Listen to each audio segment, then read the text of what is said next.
things you're looking for to be more consistent from them? Yeah, a lot of things really. Defensively, like our ball contain has been inconsistent. It was a strength of ours last year, for sure. And our rim presence hasn't been there. It's like we can't get, like when we don't, we can't get them both going at the same time. It feels like, offensively, we've gone through really good periods where we move the ball, just haven't made some shots. The other day I didn't think we did a good job offensively, but. I'd like to see us pick up our pace. Like we're too slow for the horses that we have. I think if we can focus on those things, we can take steps forward. And then coming off of that practice yesterday, do you feel like that just starts with that energy of being locked in from the get-go? Yeah, I mean, listen, we've not gotten off to great defensive starts either, although I think in the last run of games we've been better there. We've made it a point of emphasis of trying to be better defensively to start. But, and our energy and our moodiness kind of has come and gone. Like, we got to get over ourselves a little bit more and be ready to, kind of lock in a little bit more resiliency, if you will. Before the Toronto game, you mentioned wanting to drill down on the defense and be simplifying some things. Uh-huh. What adjustments you've been trying to make there, specifically with Rudy? Yeah, I mean, we need. I think Rudy's got to have the confidence and that he can, go early, be a presence earlier. I think the indecision there. I think it might be related to, whether he's going to be. Whether we have his back when he does go. It's a little chicken and egg on that one. Sometimes they're trying to read Rudy so they don't know if they're supposed to go or not. And so we just got to kind of commit to it. A team that averages over 53s a game, how do you, does it matter how they set up those threes? And is that Sure. one of the ways that you have to kind of structure your defense in terms of? Yeah, that's, they're a headache. They got guys who can shoot them from all positions on the floor. They do a really good job of creating them for each other, but then again they all can just kind of rise up and take their own. You got to defend them in all different ways. There's not one thing that you can do. They make you cover a lot of ground, so they're very hard cover. But yeah, I mean their ability to just kind of create their own threes is what makes them super special.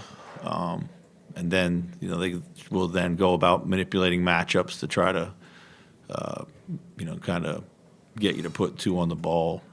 So, do you think fly around or stay at home, or obviously some combination of the two? Yeah, you got some combination of the two. You answer your own question. You should learn that in journalism school that you don't.